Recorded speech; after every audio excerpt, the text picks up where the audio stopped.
Pour moi, la découverte du cancer s'est faite en 2 temps, en fait. C'est-à-dire que j'ai identifié une masse dans mon sein gauche, petite, et par acquis de conscience, parce qu'on nous le dit partout. Je suis allée voir mon gynéco, je lui ai dit: «Tiens, il y a ça qui est bizarre». J'ai préféré pas traîner et voir ce que c'est.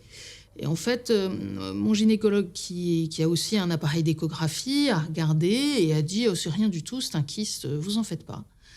Et donc je suis repartie, tranquille et guillerette. Et puis au bout de quelques mois, j'ai vu que ça grossissait et qu'en fait, il y en avait manifestement un deuxième.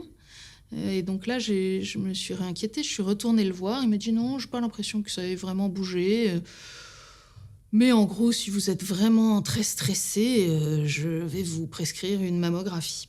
Et donc je suis allée faire une mammographie, mais ça faisait déjà plus d'1 an, au total, que je savais qu'il y avait quelque chose et que ça me turlupinait un petit peu quand même.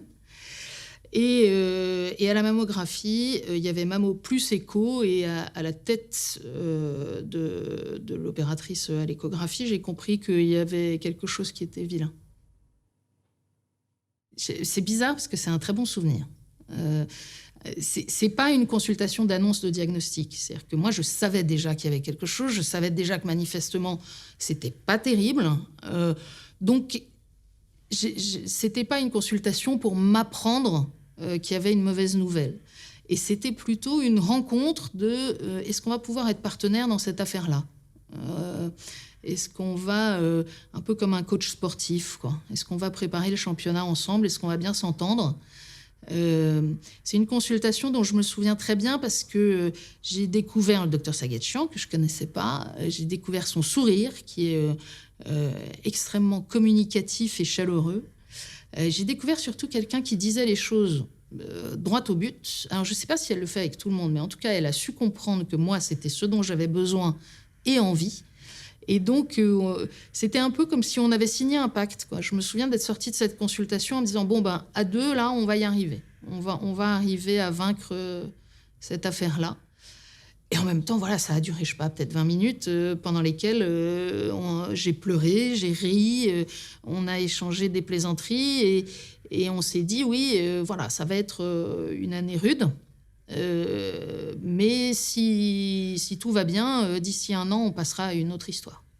Et du coup, la question de la confiance, moi, je l'ai posée de manière très directe à cette première consultation, en disant je supporte pas d'être infantilisée. Il y a plusieurs manières chez les médecins de parler aux malades. Je pense qu'ils s'adaptent aussi aux malades, mais en tout cas, moi, j'en ai observé plusieurs. Et le côté, on va pas trop vous dire les trucs, si c'est grave ou si ça risque même d'être mortel, on va surtout pas vous le dire, parce que comme ça, vous garderez un bon moral jusqu'à la fin. Ça, moi, ça me rend complètement dingue. J'estime que c'est ma vie et que donc j'ai le droit d'être considérée comme un interlocuteur adulte à qui on dit les choses. Et je trouve qu'en plus, on est mieux armé. C'est-à-dire que quand on vous dit non, vous inquiétez pas, ça va pas faire mal, et puis qu'en fait, ça fait mal, après, vous avez plus confiance. Donc, on peut pas rester dans une... En tout cas, moi, je peux pas rester dans une relation durable dans ces conditions. Donc, j'ai un peu, de façon directe et probablement un peu abrupte même, j'ai un peu posé ça dans la première consultation, en disant, voilà, moi, j'ai besoin de quelqu'un qui me dise au fur et à mesure où est-ce qu'on en est, comment ça va se passer. Si ça doit être très pénible, eh ben, dites-moi que ça va être très pénible, mais au moins, on bosse ensemble, quoi. Et on avance. C'est pas facile de passer, mais beaucoup doivent en témoigner, de passer comme ça, hein, en 1 seconde, vous passez du statut de normal, vous avez une vie comme tout le monde, etc., et hop, ça y est, vous êtes malade. Vis-à-vis de soi-même, vis-à-vis de son entourage, vis-à-vis de son boulot, vis-à-vis de plein de trucs, tout d'un coup, il y a cette espèce de nouvelle situation. Et donc... la question de la vérité et de se dire où est-ce que j'en suis, comment je me situe, qu'est-ce qui va m'arriver, est-ce que je conserve une liberté là-dedans et laquelle? Parce que cette étiquette de malade, je ne l'ai pas choisie, elle s'impose à moi. Alors, quelle liberté je conserve? Au moins la liberté de me situer, de comprendre ce qui se passe et de choisir la relation. Voilà. Moi, si ça n'avait pas collé avec le docteur Saguetchian, je ne serais pas revenue. J'aurais été en voir un autre. Moi, ma compétence en termes de choix de traitement, elle est très claire dès le départ, elle est très exactement de 0, voire un peu moins. Donc, tout de suite, dès la première consultation, et comme il y avait déjà un rapport biologique assez détaillé, le docteur Sagatian a dit voilà quel protocole de soins paraît adapté. Et j'ai rien contesté du tout, moi. Au moment où on parle, ça fait 1 année, le diagnostic. Et c'est pas tout à fait fini, et c'est long. Et vous êtes passé par plusieurs... Il y a d'abord eu l'opération, donc à la fin du mois d'août. J'ai subi une mastectomie du sein gauche. 1 mois après, on a commencé un premier traitement de chimiothérapie avec 4 cycles de HEC 100, qui est vilain. Et puis après 12 semaines d'un autre produit, le Taxol, avec d'autres genres d'effets secondaires. Et puis après un peu plus d'1 mois de radiothérapie, et puis des injections d'un autre produit, l'Herceptine, qui continue jusqu'à la fin de l'année. C'est long. Tout le monde le dit, le paradoxe de cette maladie, c'est quand même qu'on va très bien. C'est-à-dire que moi, je me sentais pas plus fatiguée une fois qu'on m'a dit que j'avais un cancer que 10 minutes avant. Hein. Ça n'a rien changé. Et c'est en fait les traitements, évidemment, qui rendent le quotidien de plus en plus âpre. Et la relation avec ce corps, c'est pas qu'il devient un ennemi, c'est un outil qui marche pas bien, quoi. Alors, moi, je vais rester sur la métaphore sportive, c'est-à-dire que mon propos était toujours quelle attitude intérieure avoir pour passer cette vague-là, et puis la suivante, et puis la suivante. Selon les moments du traitement, on est capable de voir très loin et de se dire dans 3 mois, on en sera à telle étape, ou on est capable de se dire essayons de passer les 5 prochaines minutes. Voilà, ça c'est très très variable. Quand je dis que c'est comme avec un entraîneur sportif, justement, il y a toutes les dimensions. C'est-à-dire qu'il y a des moments où moi, je l'ai franchement détesté. Mais comme on déteste son entraîneur parce qu'il vous dit que vos résultats sont pas bons, ou parce qu'il vous fait faire des exercices qui vous ennuient, bon, là, c'est parce qu'on traverse toutes sortes d'émotions pendant ces semaines. C'est tellement long. C'est tellement long. Moi, je sais qu'à certains moments, j'avais besoin que le docteur Sagatian, par son expérience et par son propos, continue à me dire, mais vous savez, on va y arriver. On en est à telle étape et là, on a fait un grand bout du chemin, donc ça va, on est au bon endroit, on est dans la bonne direction. Alors même que le fait qu'elle me dise ça m'exaspérait et que j'avais envie de lui dire, mais vous voyez bien que ça va pas, je suis une pauvre chose, vous voyez bien que ça va pas du tout. Mais j'avais besoin qu'elle dise, mais si, parce que j'avais aussi choisi d'avoir confiance dans son expérience et de me dire, son métier à elle en a vu d'autres malades dans mon cas, et si elle dit qu'on peut passer cette vague-là et qu'il y a un truc derrière, je vais la croire. Aujourd'hui, pour moi, c'est difficile de dire ce qu'est la vie après le cancer, parce que je suis encore dedans. En tout cas, moi, dans ma tête, je suis encore dedans. Je suis encore en traitement. Tout ça est quand même pas complètement terminé. Je peux pas dire que la page est tournée. Donc, ce que ça a changé dans ma vie, peut-être que je le dirai mieux dans 1 an ou dans 2 ans, j'en sais rien.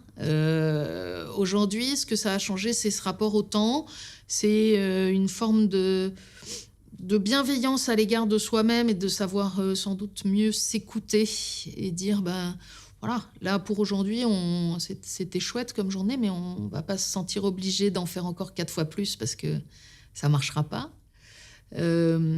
C'est aussi d'avoir eu ce temps à la maison, un rapport avec les enfants qui a été très intéressant parce qu'on a eu des heures de discussion qu'on n'avait pas nécessairement en semaine ordinaire auparavant.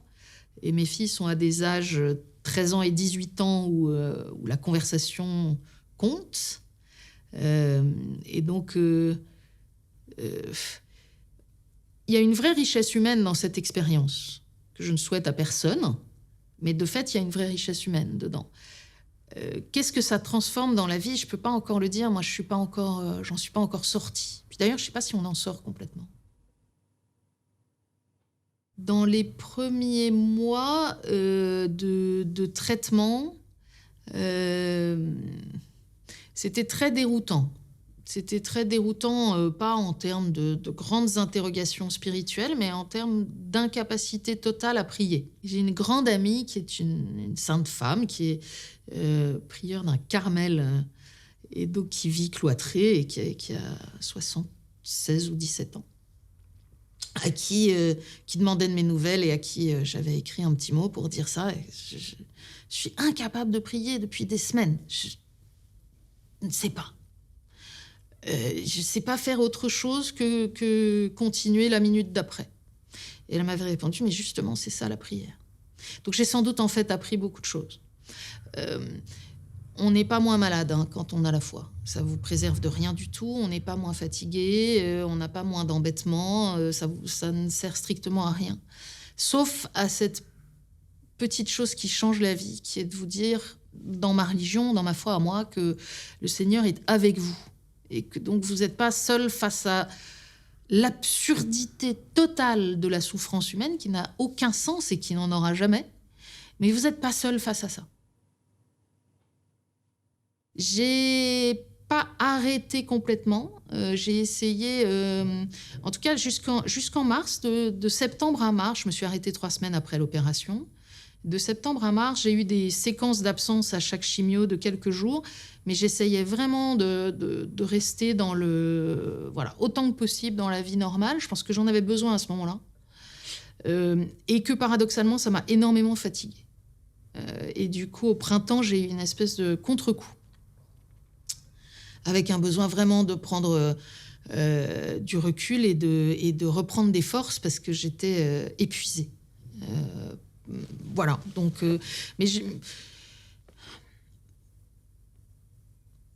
Au début, j'avais cette idée qu'il fallait choisir, c'est peut-être aussi un défaut de mon caractère, mais qu'il fallait choisir, est-ce qu'on travaille, est-ce qu'on ne travaille pas, est-ce que...